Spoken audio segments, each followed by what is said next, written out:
जय गुरु जी। जय गुरु जी संगत जी। आज मैं आपके समक्ष मौजूद हूँ search with divine love Sukhmani aunty की किताब का अध्याय नंबर 39 आध्यात्मिक बैंक बैलेंस।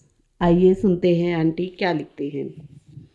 पृथ्वी पर अपने लिए धन इकट्ठा ना करो, जहाँ पतंगे और कीड़े नाश करते हैं और जहाँ चोर सेंध लगाते हैं और चुराते हैं, परंतु अपने लिए स्वर्ग में धन इकट्ठा करो, जहाँ पतंगे और कीड़े कुछ नहीं बिगाड़ते और जहाँ चोर सेंध लगाकर चोरी नहीं करते, क्योंकि जहाँ तुम्हारा खजाना है वही तुम्हारा हृदय भी होगा।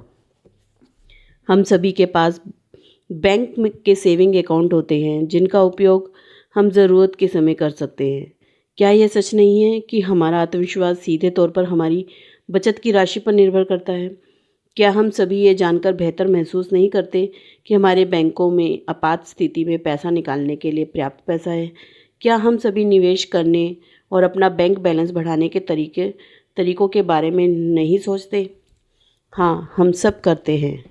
आध्यात्मिक प्राणियों के रूप में हम सभी का ईश्वर के साथ आध्यात्मिक लेखा जोखा है। यह वह खाता है जहाँ से हम अपने जीवन के संकट के समय आशीर्वाद निकालते हैं। यह कितनी शर्म की बात है कि हम में से अधिकांश लोग इस बात से पूरी तरह अनजान रहते हुए अपना जीवन बिता देते हैं कि ऐसा कोई खाता मौजूद भी है। मैं आपको बता दूं कि ऐसा खाता है और पृथ्वी पर बैंकों में मौजूद अन्य खातों की तरह हम उसमें निकासी और जमा भी कर सकते हैं। हम अपना पूरा जीवन काम करने और खातों में पैसे बचाने में बिता देते हैं, जबकि सभी खातों में से सबसे महत्वपूर्ण खाते पर ध्यान नहीं देते। जब हम मरेंगे तो सारा पैसा पीछे छूट जाएगा और एकमात्र चीज़ जो हमारे साथ जाएगी वह है हमारा आध्यात्मिक बैंक बैलेंस। फिर हमें इसे बढ़ाने की चिंता क्यों नहीं है? क्या होगा यदि एक दिन हमें इसकी सबसे अधिक आवश्यकता हो और हमें पता चले कि हमारा खाता खाली है? जीवन चुनौतियों से भरा है और जब भी हम किसी समस्या का सामना करते हैं तो अनजाने में हम अपने आध्यात्मिक खाते से ब्लेसिंग निकालते रहते हैं। न केवल जीवन में संकट बल्कि अन्य चीज़ें जैसी अहंकार, किसी को चोट पहुंचाना, झूठ बोलना आदि हमारे आध्यात्मिक खातों से बड़े डेबिट का कारण बनते हैं। यदि हम अपने आध्यात्मिक खाते के प्रति सचेत हुए बिना जीना जारी रखते हैं तो मुझे डर है कि एक दिन हम आध्यात्मिक रूप से दिवालिया हो सकते हैं। हम जो कुछ भी करते हैं वह हमारे आध्यात्मिक बैंक बैलेंस को प्रभावित करता है। उदाहरण के लिए, यदि किसी को झूठ बोलने की आदत है तो हर बार जब वह झूठ बोलता है तो खाते से निकासी हो जाती है और कुछ समय के बाद खाते में बैलेंस खत्म हो जाएगा और जीवन कठिन होने लगेगा। खाते से ओवरड्रॉ के कारण ऊर्जा का स्तर कम होता है, समृद्धि की कमी होती है और सामान्य रूप से स्वास्थ्य और जीवन में समस्याएं होती हैं। कोई जमा कैसे कर सकता है? इसका उत्तर है ईमानदारी और प्रेम का जीवन जियो।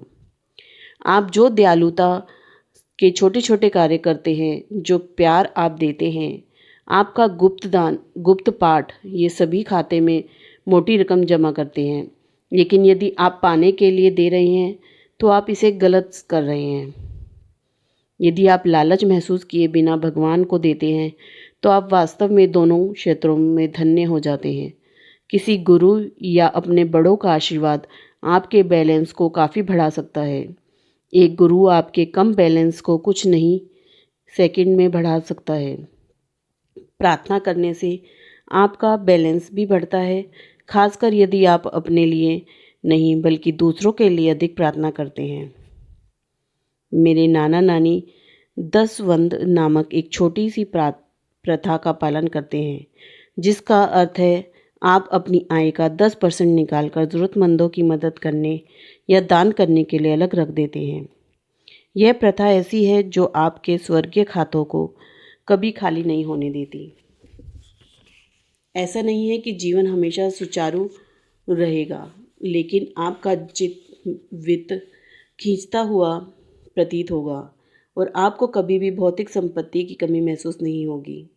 ऐसा इसलिए है क्योंकि दसवंध हमारे आध्यात्मिक खातों में एक बहुत बड़ा डिपॉजिट करता है।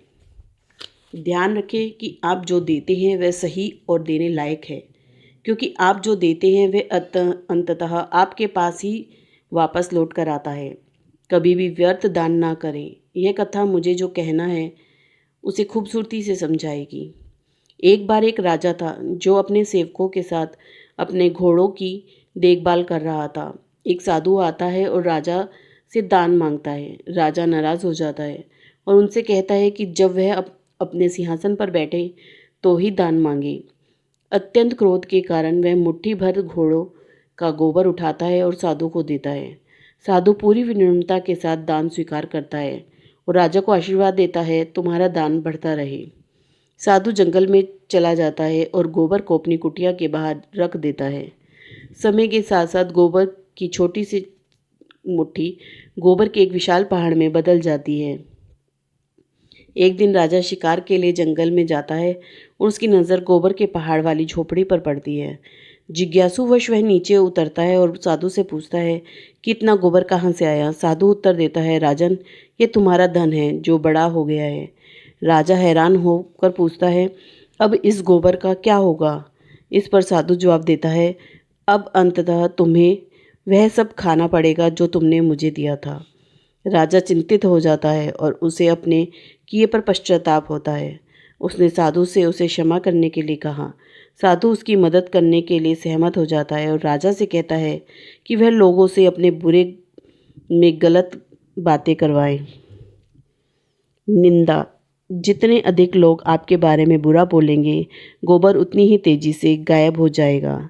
आपका दान आपकी निंदा से प्रभावित होगा और कम कम हो जाएगा, लेकिन वास्तविक मात्रा अभी भी बनी रहेगी और आपको उसे खाना ही पड़ेगा। राजा को सलाह दी गई कि इसे सुखाकर चूर्ण बना लिया जाए और एक बार में थोड़ा थोड़ा खाया जाए। इसलिए आप जो देंगे वह अंततः आपके पास वापस आ जाएगा। इसलिए सुनिश्चित करें कि आप जो देंगे वह वही हो जिसे आप पाने में आपको कोई आपत्ति नहीं होगी। यहाँ ध्यान देने वाली एक और बात यह है कि किसी की आलोचना करके आप उस व्यक्ति को धो देते हैं और उसके नकारात्मक कर्मों को अपने ऊपर ले लेते हैं। गुरुजी अक्सर मंदिर में यह शब्द बजाते थे, निंदो निंदो मोको लोग निंदो। इसका मतलब है कि आप सभी लोग कृपा मेरी आलोचना करें, मेरा निंदक डूब जाएगा और मैं उसकी दौलत पार उतर जाऊंगा।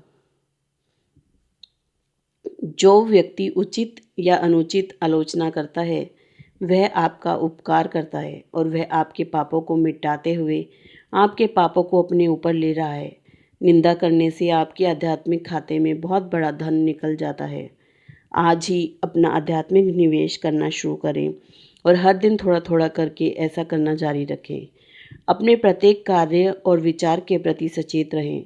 कुछ स्थितियों और लोगों के प्रति आपकी प्रतिक्रियाएं आपकी बचत को बना या बिगाड़ सकती है।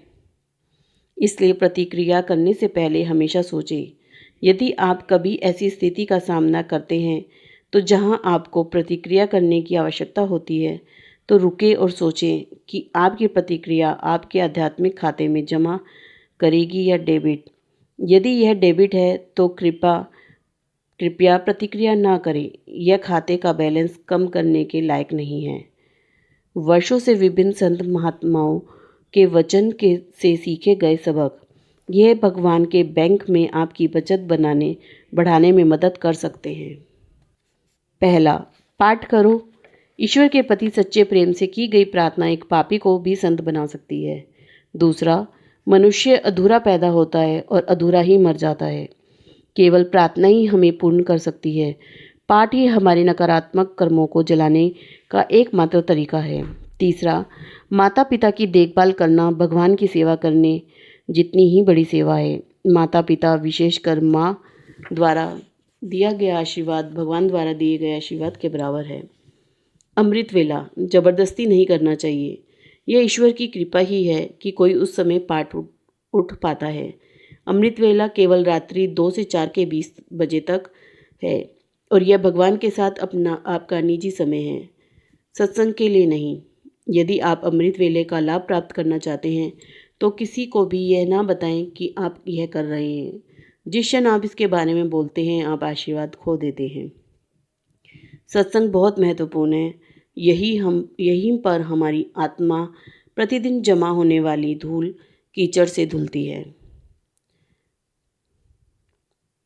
यह एक दर्पण की तरह है जो हमें हमारी गलतियां दिखाता है और हमें उन पर काम करने के लिए प्रेरित करता है। यदि आप सत्संग से जुड़ेंगे तो कभी खाली हाथ नहीं जाएंगे। गुरु संगत के सानिध्य में नीचे से नीचा व्यक्ति भी जीवन में शीर्ष स्थान पर पहुंच सकता है। छठा, एक घड़ी यानी कि 24 मिनट का सत्संग आपको कई वर्षों की बंदगी का लाभ दे सकता है। सातवां, कितना भी ज़रूरी काम क्यों ना हो, किसी भी काम के लिए सत्संग बीच में ना छोड़ें। आठवां, कभी भी निंदा यानी किसी के बारे में बुरा ना बोलें। दूसरों की निंदा भी कभी ना सुने। नौवां, कभी किसी को दुख मत पहुंचाओ, ऐसा करके आप अपने अच्छे कर्मों को जला देते हैं। 10वां, बड़ा सामाजिक दायरा ना रखें, ज़्यादा लोगों से ना मिलें। 11वां, अगर कोई आपसे बदतमीज़ी से बात करे तो प्रतिक्रिया ना दे, आपको फ़ायदा होगा और सामने वाला अपने अच्छे कर्म जला देगा। 12वां, कभी भी स्वयं की प्रशंसा ना करें और ना ही दूसरों से अपनी प्रशंसा सुनें। 13, मीठा बोलें, अपनी बातों से किसी को ठेस ना पहुंचाएं। 14वां, यदि आप अपने दिन की शुरुआत गुरु के नाम से करते हैं और अपने घर में कीर्तन होता है तो आपका घर पूरे प्रभावों से बचा रहेगा। 15, जब आपके अच्छे कर्म का सूर्य अपने चरम पर होगा तभी आपकी मुलाकात किसी महापुरुष से होगी। 16, जिस क्षण आपकी मुलाकात किसी महापुरुष से हो तो समझ लें कि भगवान आपसे बहुत प्रसन्न हैं। 17, महापुरुष को कभी मत छोड़ो, चाहे कुछ भी हो जाए, भले ही आपको बाहर धकेल दिया जाए, लेकिन जिद्दी बने रहें और हमेशा वापस आएं। देर सवेर गुरु आपको आशीर्वाद ज़रूर देंगे। 18, दूसरों की चीज़ चुराना उतना ही बुरा है जितना किसी का खून पीना। 19, कभी किसी को कोसे ना, इसका परिणाम आप पर ही आएगा। कोशिश करें कि कभी भी किसी को इतना दुख ना पहुंचाएं कि वह आपको श्राप दे दे। इससे आपके अच्छे कर्म खत्म हो सकते हैं। 20वां, लोगों को भगवान से जुड़ने से अच्छा कोई काम नहीं है और लोगों का भगवान से नाता तोड़ने से बुरा काम कोई नहीं है। 21वां, अरदास अहंकार से नहीं, प्रेम और नम्रता से करनी चाहिए। 22वां, भोजन को कभी ना छोड़ें या फेंके नहीं, भले ही खराब पका हो, आलोचना ना करें। 23वां, अपना आपा कभी ना खोएं क्योंकि यह नकारात्मकता को आकर्षित करता है। गुस्सा चंडाल है। 24वां, ग्रंथ साहिब जी को कभी भी अलमारी में बंद करके नहीं रखना चाहिए। यदि आपके घर में ग्रंथ साहिब है तो नियमित सेवा करनी चाहिए। 25वां, सत्य का जीवन जियो, कभी झूठ मत बोलो या कपटी और धूर्त मत बनो। जय गुरु जी। जय गुरु जी संगत जी। आंटी का अध्याय बहुत ही अच्छा है, इसे ज़रूर सुने और अपने जीवन में इसका उतारें। जय गुरु जी संगत जी। जय गुरु जी। शुक्राना गुरु जी।